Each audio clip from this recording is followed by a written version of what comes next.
Welcome to my podcast, Keeping It Real with Janine, your guide to living an authentic, healthy life. I'm Janine Strong, and every 2 weeks, I endeavor to have an inspiring conversation with an ordinary person leading an extraordinary life.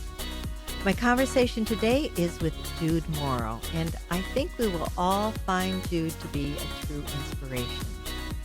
Jude Morrow is the author of Why Does Daddy Always Look So Sad? For as long as Jude can remember, he has always been different with odd, quirky behaviors.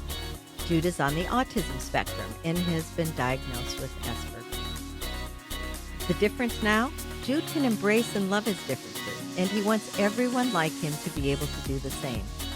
Out of shame, he used to hide his autism, but Jude wanted to be someone his son Ethan could be proud of. This is a view of life and love through the eyes of a spectrum adult who evolved from being nonverbal and aggressive to having acceptance and letting go. So let's welcome Jude to the podcast. It's an honor to be speaking with you. Hi, Jude. Hi, Janine. Thanks so much for having me on. I'm really excited to get speaking with you today. Yes, and we've had a lovely sort of pre-recording chat, getting to know each other, and I really honor you for speaking out, for writing a book. You do a lot of presentations, and for someone who was not able to get along with people in the beginning of your life, you've really worked hard to change that, and you're such a good example and a good inspiration for others. Oh, thanks so much. Yeah, I have. I for as long as I can remember, I knew I wasn't like everybody else, and for a long time, I hated it. I was nearly like just an onlooker through Mm. my whole life from a small child.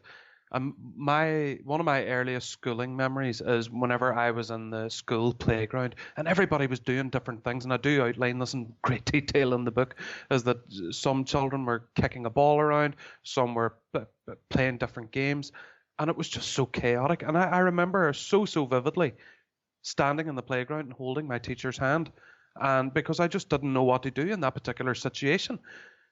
And I just really hated that. It was almost the way I compare it is like someone standing on the edge of a swimming pool and not knowing how to swim. It's just Mm. that fear of the unknown, what happens when I jump in. So I always reserve myself from doing so. And Hmm. that stayed with me for my most of my childhood and early adult life. That just stayed with me. That constant need to fit in, that desire to fit in. Well, I think everybody wants to fit in. It's a natural human want or need. We need support from other people. We need friendship. We need to fit in somewhere in some way. And I can imagine how wow, how that would create a lot of anxiety and depression. It did. I really did feel down about myself. I wouldn't say that I was the most confident person in the entire world. I don't even think I'd describe myself as that even right now. But back then, it was so difficult because I knew that other children could do something that I fundamentally couldn't, which Hmm. was to be able to mix with one another and form friendships easily. And I suppose those scars that I had, those kind of self doubts and what I perceived to be inadequacies, really deeply affected me into adulthood. And Hmm. I suppose that's how, I mean, the book came along and telling that whole story, and it was really hard. And even reflecting upon it now, whilst I have a lot of fond and happy memories of being a child and being an autistic child in a mainstream school, some of it still is hard to take even now. So it hasn't, left me completely. It's, that difficult time in my life has defined who I am as a person now and the journey that it's about to take me on. Hmm. Hmm. Well, and I I know that one of the things that was really hard for you, and that's hard for many who are on the spectrum. In fact, let me just give some statistics here before we go on, so people understand how important this discussion is. About 1 in 59 children now has been identified with autism spectrum disorder, and that's according to estimates from the CDC. Autism spectrum disorder is reported to occur in all racial, ethnic, and socioeconomic groups, And it's about 4 times more common in boys than it is girls. So, and we were talking earlier, I was telling you that I was just in Costa Rica, and the owner of the wildlife sanctuary that I was working at, her son is on the spectrum. And I stayed with a wonderful Costa Rican family, and the son in that family is on the spectrum. So it's quite prevalent. Yeah, it is. It affects everyone. It is absolutely everywhere, and not only is it everywhere, it has always really been here. I mean, I always say that without autistic people the world wouldn't be where it is. I'm sure it was the autistic architect that designed the Great Pyramid of Giza, and the other autistic early man that came up with the concept of the wheel. So I Mm-hmm. think being autistic has always really been there. And I'll just allude to a bit of a part of the question. I know it is technically in the medical and nursing manuals called autism spectrum disorder. Okay. I refrain from using the word disorder because for me, autism is a gift to be cherished. I do feel that way now. I didn't always, Mm-hmm. although I want to say that I obviously don't speak for everybody on the spectrum. I know that there's those on the spectrum that have learning disabilities and so on, and differing levels of need within that.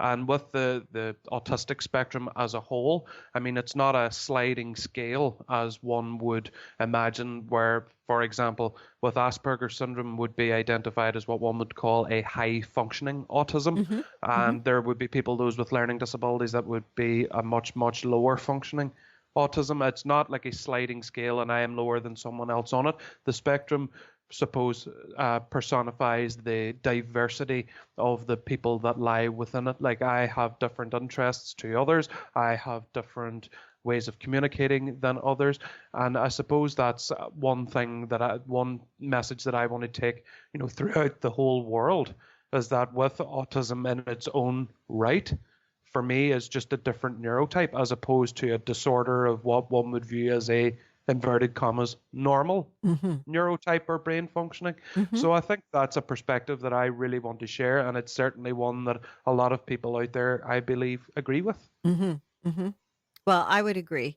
Um, so what are some of the behaviors that tend to be very common in people? Would it be okay just to say on the spectrum?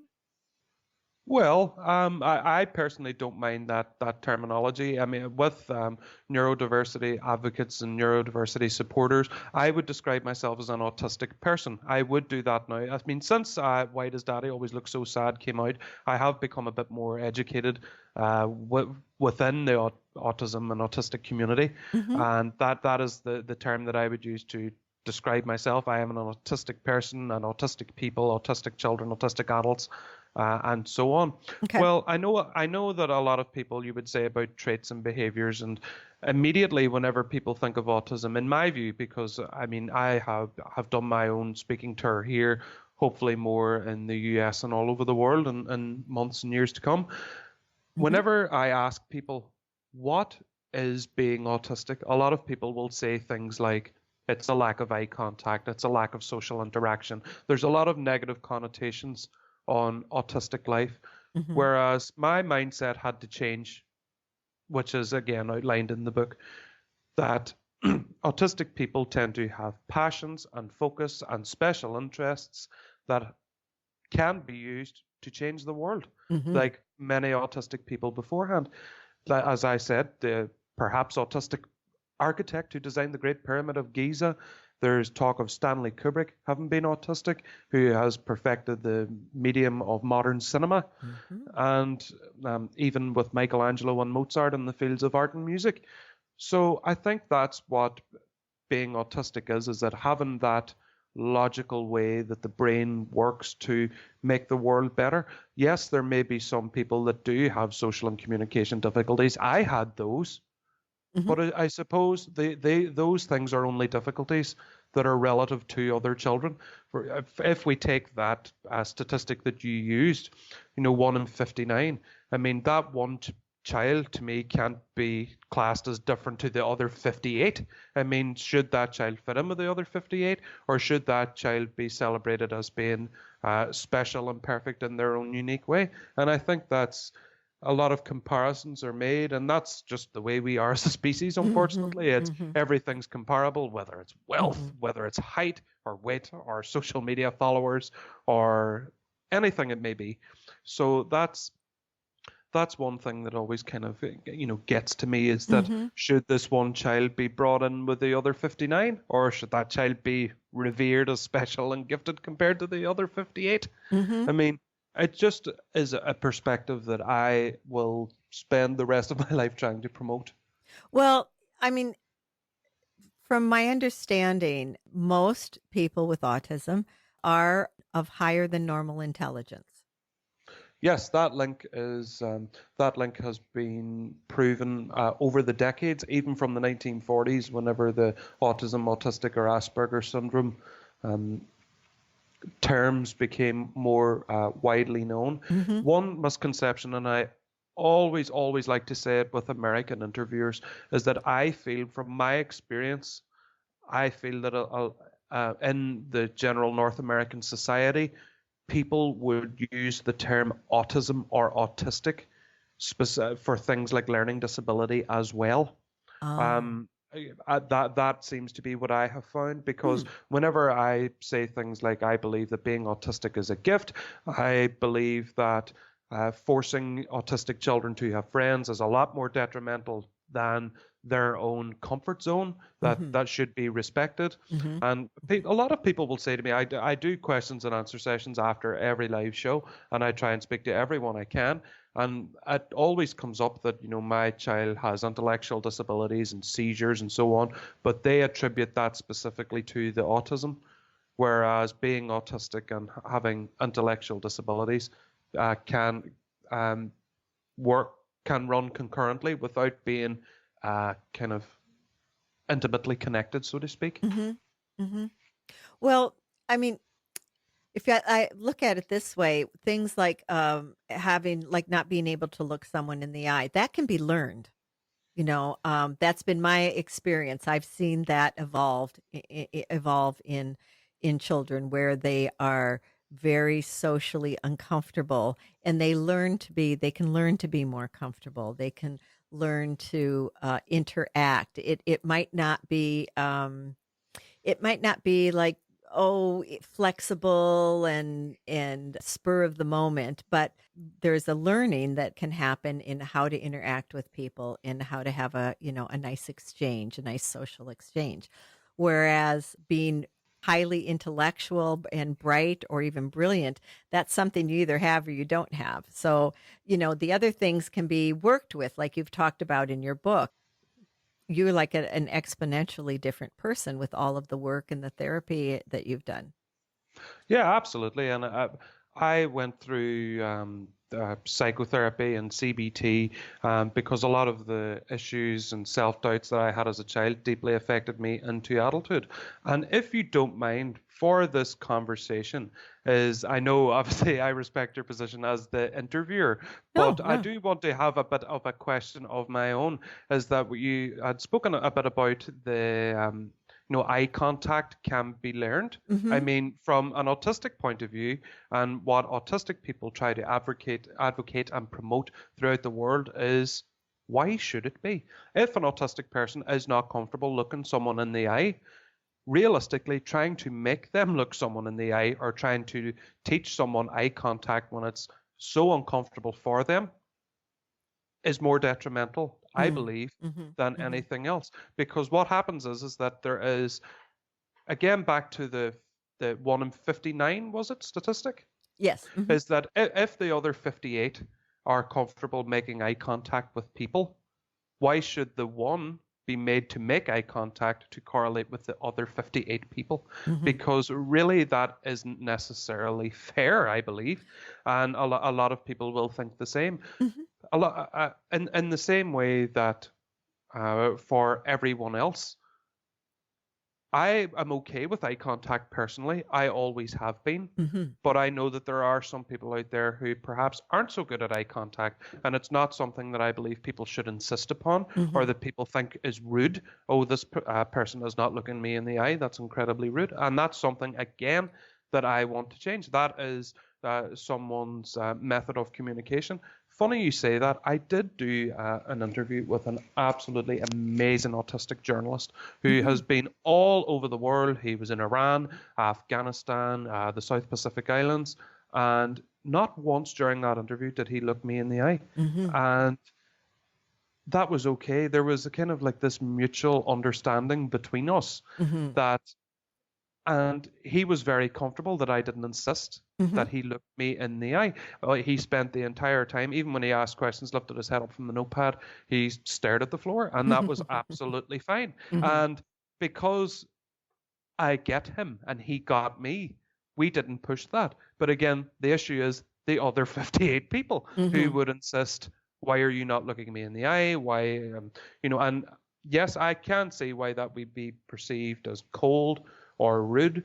But again, back to my swimming pool analogy, that if a child can't swim and they're standing on the edge of the pool, telling them to jump in just doesn't work in the Right. same way Right. that telling an autistic person to look you in the eye is exactly the same. Mm-hmm. I don't think there's any distinguishable comparison between both those things. Mm-hmm. Thank you, Jude. I'm glad you brought that up. And I, just to be clear, I wasn't really suggesting that a person be forced. My experience has been with someone that they wanted to learn because Oh, yes. they wanted to fit in better and they wanted to have friends. And so I watched the evolution, it was it was interesting, and it was amusing in a loving sort of way to see the evolution of not being able to even say hello to someone or to greet them, and to see the evolution of that occurring so that the person felt comfortable. And Oh, definitely. but it was never forced, and I would certainly never force anyone. I would honor their level of comfort, and I would want them to be comfortable. Oh, absolutely. I mean, with with people out there, unfortunately, while there are progressive and modern thinkers like you and I, the other, if there's how many people in the world, 7 billion, so the other the 6,999,000,999,998 people, unfortunately, don't, and that's the problem. That a lot of, I know that I have met some autistic people that have wanted to learn, that have trained themselves and who do want to look people in the eye for the purpose of growing their business and becoming a lot more socially aware, Hmm. and Hmm. that's absolutely fine as well. But where I do draw the line is whenever people think it should be bestowed upon autistic people. Hmm. That's really where the problem does Hmm. start. Yes, yes, I would agree. Have you found that in general, there's like a specific area that a person on the spectrum tends to excel in? Not necessarily, No? because Okay. if you, with the autistic spectrum, with the spectrum itself, because it is so diverse, Hmm. a lot of people would assume that, especially for careers, that autistic people would have STEM careers, science, Hmm. technology, Hmm. engineering, and mathematics. Hmm. And that's not necessarily the case, because you have me, who throws a big spanner in the works and is a social worker who works with people every day. And I believe I have gone pretty well in the last, nearly 8 years since I've been doing the job. Hmm. And I think that with autistic people, I don't believe that they should be limited to one specific career path, one specific social path, or anything. Hmm. Because with me, whenever I work with people, do I get people a lot of the time? No. Do I understand mainstream social norms all the time? No. But one thing I can do in every situation is apply my logically wired mind for any crises or any difficult situations. I think I have an advantage wherein I can look at the situation as logically as I can, Hmm. deduct a conclusion, and give people the best advice I can to achieve positive outcomes for them. Hmm. Hmm. So, what was your how did you choose social work? What was the impetus for you to go in that Well, direction?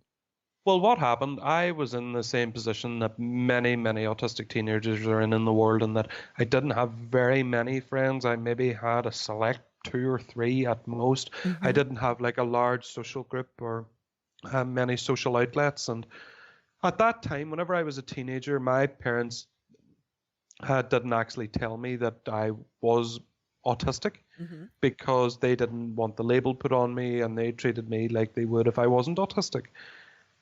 But I was spending a lot of time alone, and over time they encouraged me to join a local youth group. Again, it wasn't an autistic specific group because they weren't really um, prevalent back in the early 2000s whenever I was a teenager. Mm-hmm. So I went to a youth group, and I really enjoyed it. I made a lot of friends for life that I still have, Mm-hmm. that I am eternally indebted to.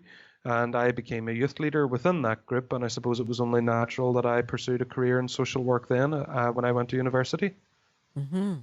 So I noticed in your book, I'm glad you brought that up, that there were quite a few situations where you became the leader. Yeah, there was, and it nearly seemed because I'm so logical, I'm not great at grey areas. I'm very good at overanalyzing situations and picking the most important bits of information out. And because it was a charitable group, I was involved in funding applications, securing funds for the group, and keeping it going along with the other group members. And I did realize even then that I was quite a difficult individual to say no to. If I had a focus on my mind, it was like a laser focus. I am going to pursue this, and I am not going to stop until I get it.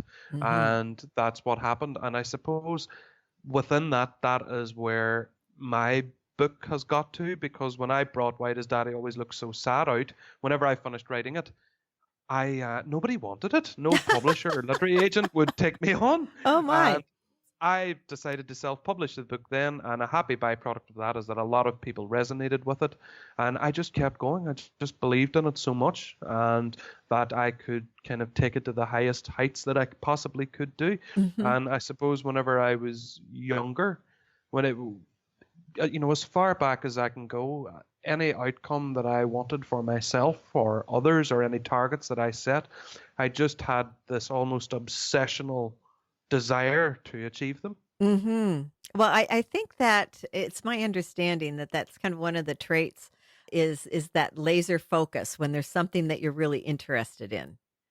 Yeah, there is, and I mean, autistic people applying that laser focus, that obsession, as it's called. Whenever you're autistic, it's called an obsession, and if you're Mm. not autistic, Janine, it's called being an expert. So that that's another thing. I mean, Albert Einstein spent a lot of time in isolation, and spending time in his own company trying to perfect the laws of the universe that we know now, like special and general relativities in the space-time interval. Mm-hmm. So with that focus, he achieved something that has changed our understanding of the world and the whole universe, all 93 billion light years of it in Mm-hmm. diameter. So I think using that focus is always, always a good thing, and it should always be nurtured by teachers and parents. Mm-hmm. Mm-hmm.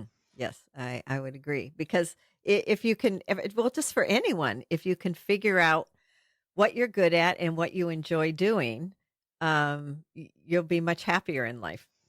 Absolutely, and I would say that forevermore. Mm-hmm. Mm-hmm. Now, one of the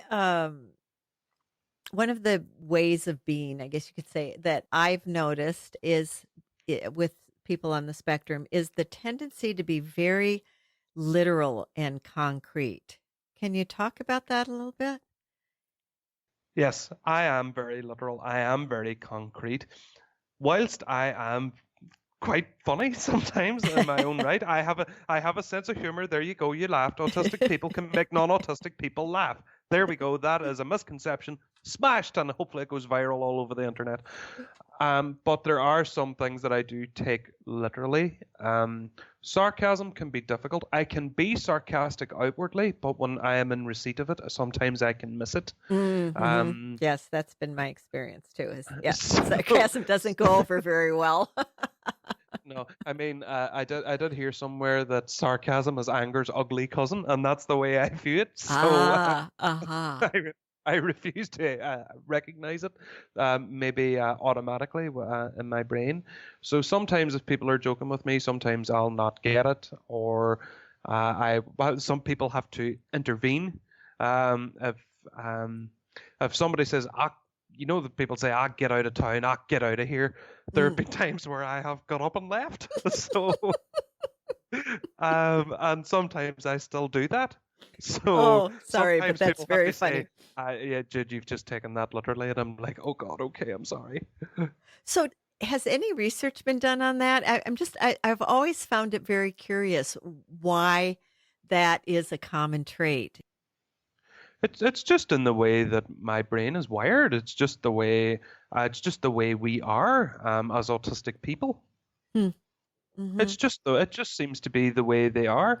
And I know that a lot of people want to have answers and so on. And, why are autistic people like this? I'm not sure of any research. I do understand that autistic people can have other needs. I wouldn't describe myself as a soapbox megaphone wielding militant for the autistic community, and I do understand that autistic people do have other mental health and social needs that do need research and development to provide support for those who are autistic and need it. Mm-hmm. But as far as a definitive answer as to why autistic people don't get jokes sometimes, like me, I don't get jokes a lot of the time. Um, I'm But it's I'm sure interesting that you can tell jokes, but you don't get other people's jokes. Oh, well, I get some. I get some, and I am a genuine filter if people are funny or not. If I laugh at your joke, you are funny. Except if I laugh at your joke, you are genuinely funny. Although there's people like my boss, agent, publishers, and all these people that I do have to give what I call boss laughs, like I've I've perfected that. If I don't get their joke, I'll perhaps laugh anyway. I don't know. So is it insincere? It probably is. Well, uh, we'll leave that to the side. But I mean, I don't understand why people want an answer to that. Is there research into that? I'm sure there's a lot more interesting things people could research because with me being autistic, the bottom line is it's simply how I am and it's simply how we are. It's just the type of brain that we have. Mm-hmm. We can be funny, we can be empathetic, we can be a lot of the things that society says we are not. And that's it's just something that I have taken upon myself to try and break down day by day, person by person. Mm-hmm. Mm-hmm. What about sensory overload? I know in reading your book, that was something that was very painful for you as a child.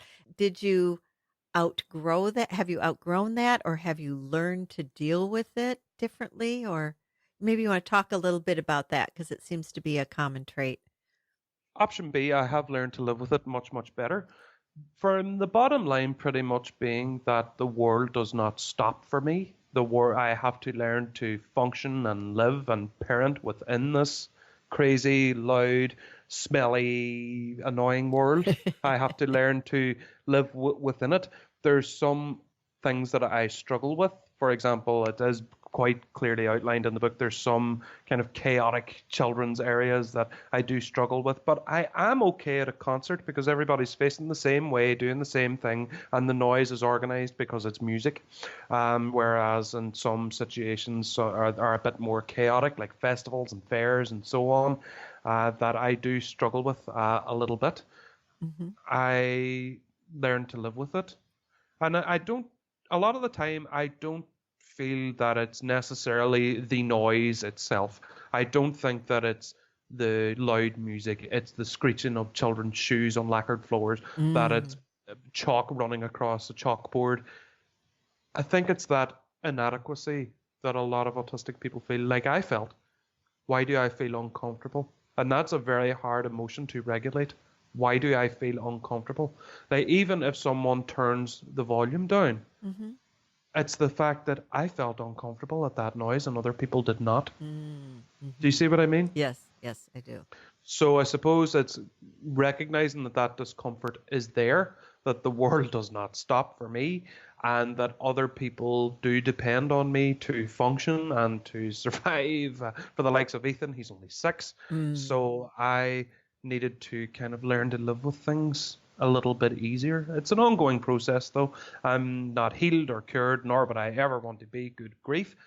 But at least day by day and hour by hour, I do learn to live with things a little bit easier, and just it just comes down to acceptance. Hmm. Autistic people accepting themselves and other people accepting autistic people as well is Hmm. where it all comes down to.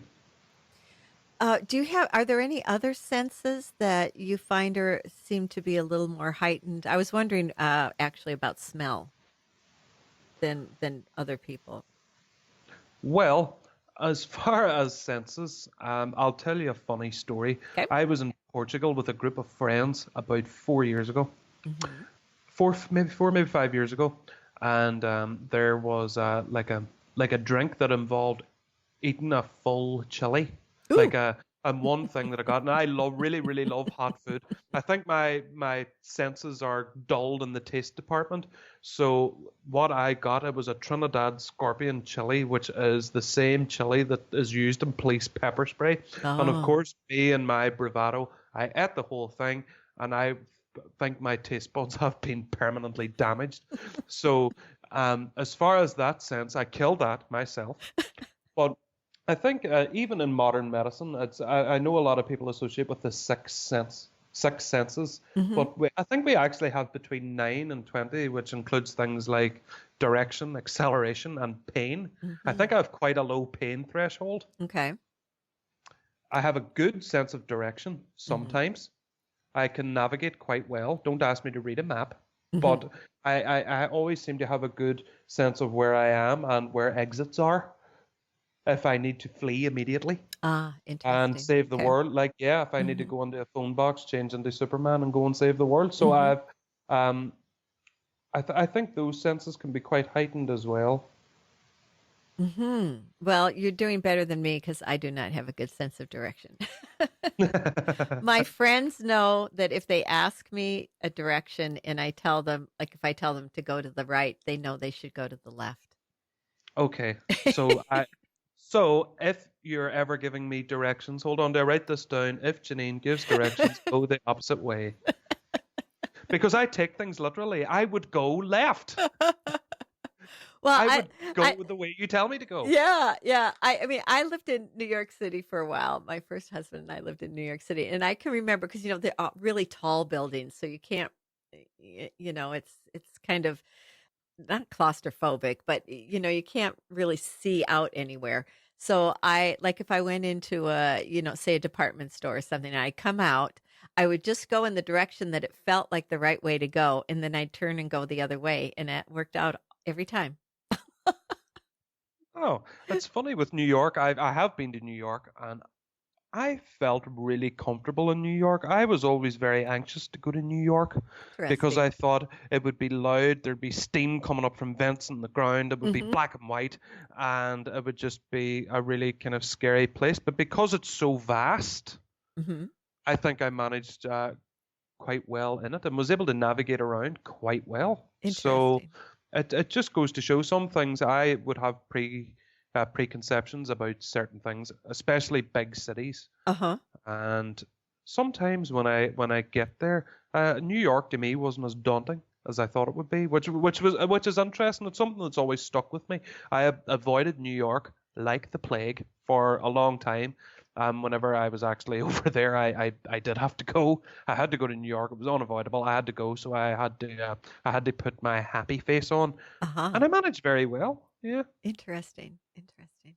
Yeah, I used to get lost all the time. Another topic that I wanted to look at a little bit is the tendency to not be able to understand other people's point of view. Because I think that tends to be rather common. Would you say it was to the point of being kind of narcissistic or not? Just struck me that that sounds like this could be kind of a narcissistic behavior, but maybe it's not really considered that. I don't think it's necessarily that, but I think with narcissism in a traditional context would mean a bit a self-absorption with a Hmm. realization that one is doing it. Okay. Whereas with me, because I have a different neurotype, it's perhaps a lot more unconscious than a characteristic narcissist would Mm. be. Okay. So it's a lot more subconscious or unconscious uh, with me. And you say that autistic people can have difficulty understanding other people's points of view, whereas that is relative. Because for me, I always wonder, God, why can't people just explain themselves a lot more clearly? As opposed Mm. to, why should I have to try and understand you? It's all about dialogue for me. If I don't immediately understand something, I will ask clarification on it. And I know more than anybody that it can be a little bit conflicting with people. People can be very, very uncomfortable with it because I don't understand things. Hmm. And in times gone by, I would have just went along not understanding and felt inadequate because of it. But I do Mm. try to see other people's points of view. And if other people are very militant in their point of view, a lot of people may think that I'm challenging them or that I'm criticizing or judging them, but I'm not. I have a, being autistic for me, it's like an unquenchable thirst for knowledge. Hmm. I just want to know people. When I take an interest in someone or something or somebody, whatever. I just need to know absolutely everything about them or it. Whereas I feel a lot of maybe non-autistic people would be very overly defensive. And then it can Mm. create like a conflict. And then it's like, oh, are they shouting at me? Stop it. Hmm. Hmm. Well, it seems to me that it's healthier to want to take an interest in people, want to know who they are and where they're coming from. Yeah, absolutely. I mean, neurodiversity is a beautiful thing, as I know that there are people that aren't like me, and I am not like them, and I think mutual understanding is the way forward, as opposed to one group people saying these people need repaired to be like the rest of us. Hmm. Very true. So what do you feel has helped you the most in being able to feel good about yourself and be able to relate to other people in a more comfortable way? From whenever I was young, and from the book, have had reading and writing skills Mhm. that have been pretty good from when I was about 3 or 4 years of age. And that has always been there. I've always been able to communicate much, much better in the written word as Mhm. opposed to the spoken word.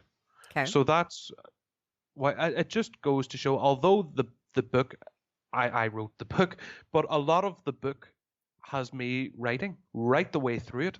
There are parts and scenes in it, like even on the cover of the book, I am sitting with a notepad and pen in my hand. So I have always written, and that has been my favorite way to express myself. Mhm. Because even when young, to communicate a bit more effectively, to write creatively, and I'm not a diarist or anything. I've never kept diaries. I'm not like Anne Frank or a wimpy kid. I just have always written things down for the one reason being that if I write something down that troubles me or makes me really happy, I can always leave it and then revisit it and interpret it in my own time. Mhm. So it's almost like my best description of it, it's like taking a picture of a waterfall. You really appreciate its beauty after you see it a little while later in a photograph. Mhm. With me, with writing things down, I can look back on it and either interpret it in my own way and do whatever I need to do with it. And that's a habit that's always stayed with me. And Ethan gathered very early in life, as you know, that I wasn't like him. Mhm. So I needed to go on that, acceptance journey to accept that I was autistic and I will be for the rest of my life. So I may as well be happy. So that's the overall, I suppose, theme of the book. But the reason why I wrote the book itself was because I knew that this conversation would happen and I wanted to give my story justice. A lot of people would sit their children down opposite them and tell them their story. I didn't know if I could do mine justice by doing that. Mm-hmm. Mm-hmm.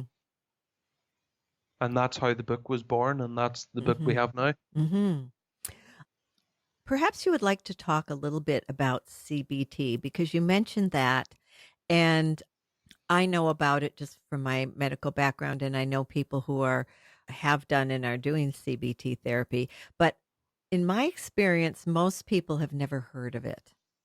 And from what you wrote in your book, it seems like that was a very important way of helping you to understand yourself and to be able to interact better and just feel better about yourself.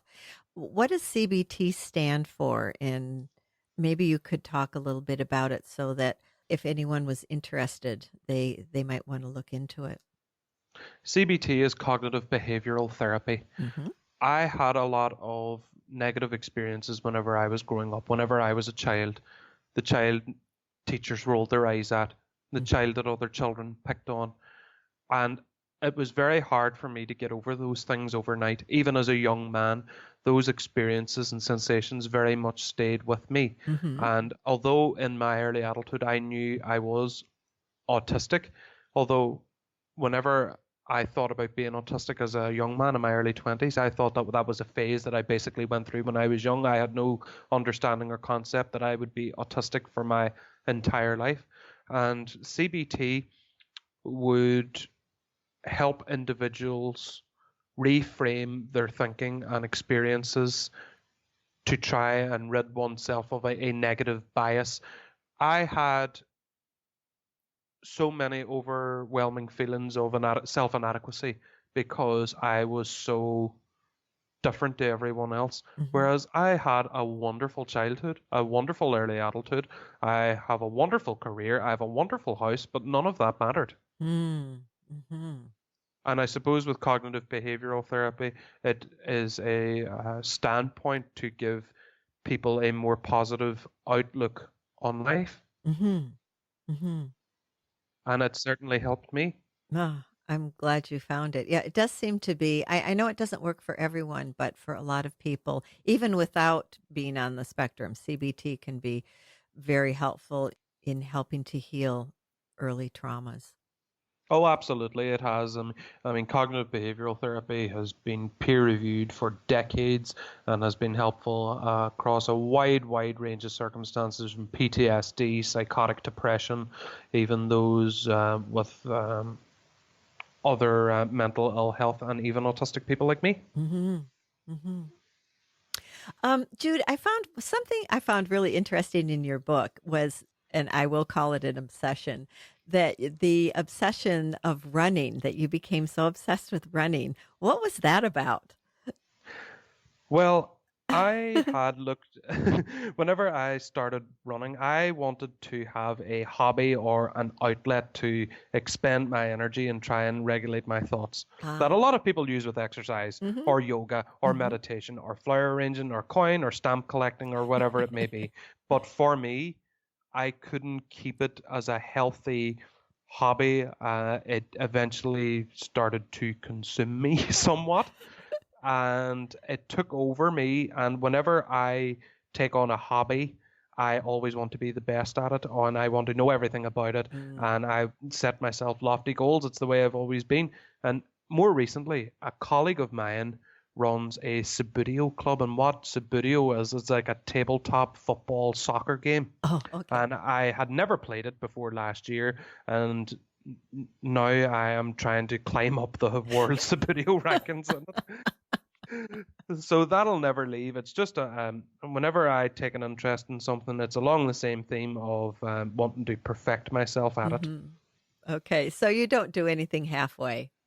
Oh no, no half measures with Jude. No, absolutely not. I don't wade into the water. I don't go from toes to ankles to knees to waist to neck. I jump straight in, Just jump in. Yep. straight I in, feet first, sometimes head first. Well, I would imagine that that has its positive side as well as perhaps sometimes the not so positive side. I mean, it does. It's trial and error. It's finding that one passion or special interest that makes you happy, that you know you're good at, and that you can use it for your own and the benefit of others. Something I wanted to ask you about because it was a term I hadn't heard before, and maybe you could just talk a little bit about it because you talk about it in your book, autistic masking. Yeah, whenever I was a teenager, it was a lot more apparent that I wasn't like the other boys in my school. And I suppose it was that constant need and desire to fit in Mm-hmm. and to kind of hide my autistic self, kind of suppress it. I suppose it's out of shame. And masking isn't specifically kept within the autistic community. A Right. lot of Right. other, a lot of other situations, people do mask. I had this shame and self-inadequacy all through my life that I just had this overwhelming and burning desire to be like everyone else, whereas I didn't really accept myself at that time. So whenever I would have masked myself, it didn't always have positive outcomes for me. But it was just that constant teenage desire to be like other teenagers, which Mm-hmm. was never ever going to happen. Mm-hmm. So, how would you define masking? Suppressing your true self, Okay. hiding who you really are, Mm-hmm. out of shame, out of guilt, out of fear, out of anger, out of sadness. A lot of people have a lot of reasons why they mask, Mm-hmm. and I've masked all the time. Am I proud of it? No. But do I understand why people do it? Yes, absolutely, I do. Yeah. So you certainly don't have to be on the spectrum to do that. Absolutely not. So, what changed things for you? Whenever I qualified as a social worker, I was working. I had a girlfriend at the time, Mm-hmm. and I found out that I was going to be a dad. Mm. And the sudden life change was a lot for me to take in, a lot for me to cope with. And at that point, I had become so obsessive and fearful of the sudden life change of becoming a father that I basically isolated myself in a room in my Mm. parents' house for about 6 months Oh my goodness. and had alienated absolutely everyone. Oh, and that's another thing that I want to break down, this notion of high functioning autism. Mm-hmm.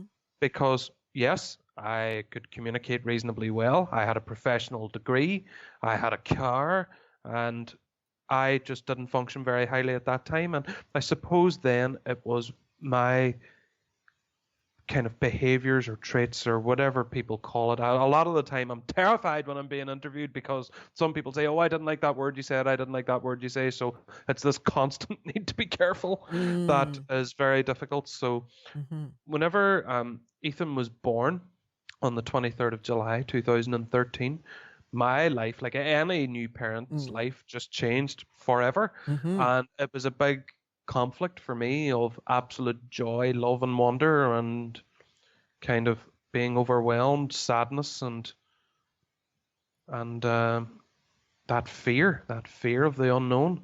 And I had again thought that being autistic was something that I'd left behind in my childhood. And as Ethan grew up as a small child, a lot of those fears still stayed with me, this kind of burning desire for routine, to the point where Ethan actually asked my mother, "Why does Daddy always look so sad?" And that Mm. became the title of the book, and that was the real turning point for me. Mm-hmm. Interesting. Wow. Well, you've had quite the journey, haven't you? I have. It has been absolutely crazy. And because you're speaking with me now, and for all of your listeners, it's not a plot spoiler. I don't die at the end. And Not yet, I anyway. I come out the other side of it, and ultimately what I wanted to have was a book for my son. I did Mm-hmm. not ever in my wildest dreams imagine that it would have got to where it is, to the point of being published by Beyond Words, by having my own agent, my own speaking tour here, and soon to be in the United States. I never ever thought that it would ever go this far. This was a book that I wrote for my son. I would love to be a marketing hero and champion and say, I wrote this so all autistic people in the world can learn to accept and love themselves, but I can't because it's not true. What that became, what my book became, was that was a happy byproduct of it, is Mm-hmm. that people did read my story and think, God, I went through what you went through, or my children or child is going through what you went through, and it gives hope for us that there could be light at the other side. And that's why I want to go as far and wide as I possibly can to tell people that being autistic isn't a death sentence. If anything, that whenever I changed my own mindset and my own thought patterns, it is the greatest gift that I've ever been given. Mm-hmm. Mm-hmm. Well, I realize that this was a journey, this last part of your life here, that you hadn't expected, but I'm certainly glad that everything aligned in this way so that you can share your story and with a wider group and you can give hope and inspiration for people. And I mean, that wasn't my initial intention at the start, but whenever I found out that it was inspiring people, it was giving people hope, I wanted to do that for as many people as I possibly could.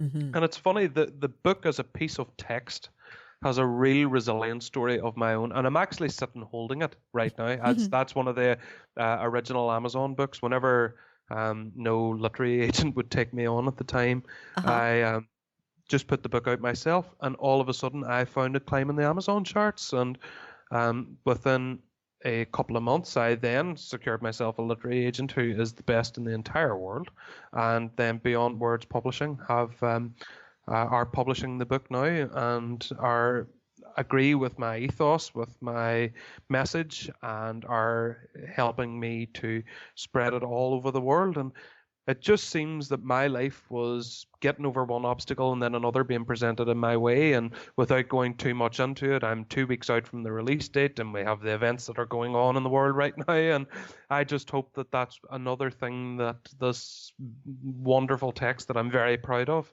can overcome as well. Well, I've had some great conversations with the people at Beyond Words. I really like them. Yeah, I think it's a great group of people who are really trying to do some good in the world. Oh, they are. I just wanted to say, and when I upload this, it will be right around the time when your book will be released. And I think it can be pre-ordered, can't it? It can. It can be pre-ordered on my website, www.judemorrow.com. And the North American release date is April 7th on paperback and Kindle. And in the UK, Ireland, and Europe, it will be the 25th of May.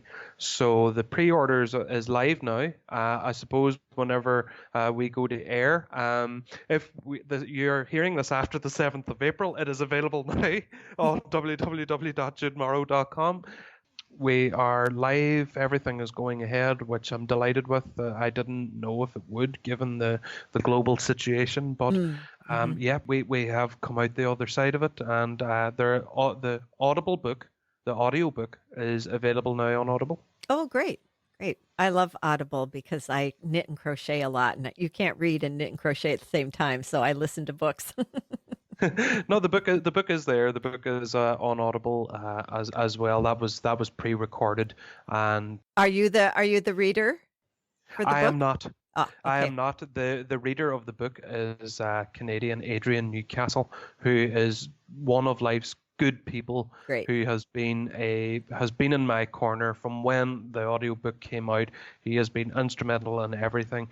He's been wonderful. He really Oh, has. And yeah, that's he's just as excited for the relaunch as I am. oh, that's awesome. So I know we're in, social distancing right now, but when that's over, if people would like to connect with you, maybe have you speak, how would people do that? How would people connect with you?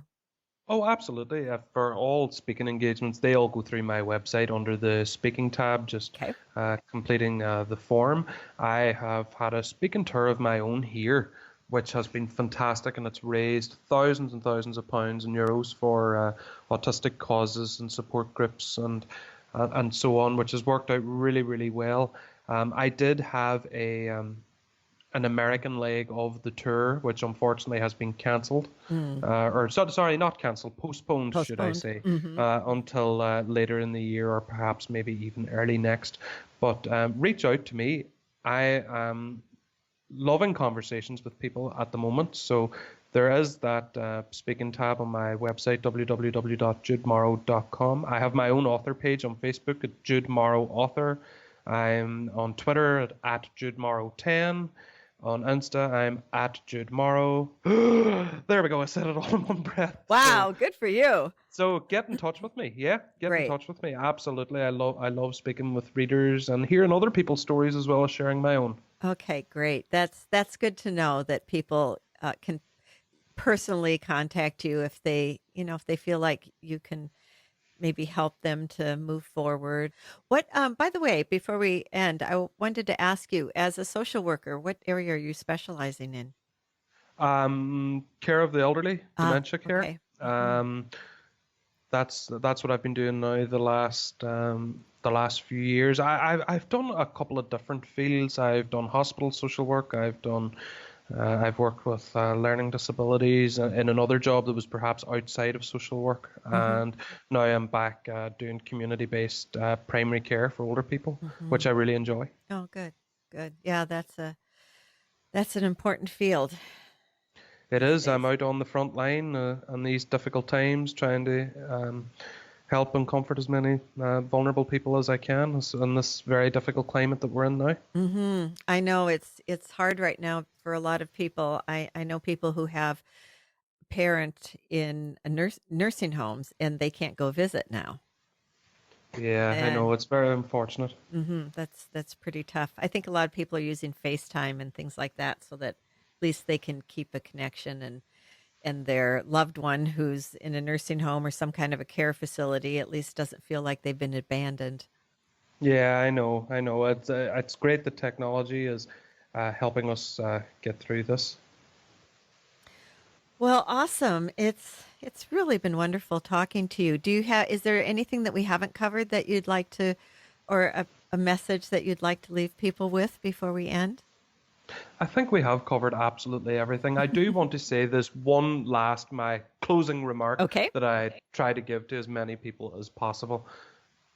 If you're a parent out there and you suspect that your child is autistic, Mhm. or you believe your child to be autistic, should I say, because maybe suspect has a bit of a negative connotation. If you believe your child to be autistic, the chances are that you're right, because in all of my travels, I've never met a parent who believed their child to be autistic and been wrong. Mhm.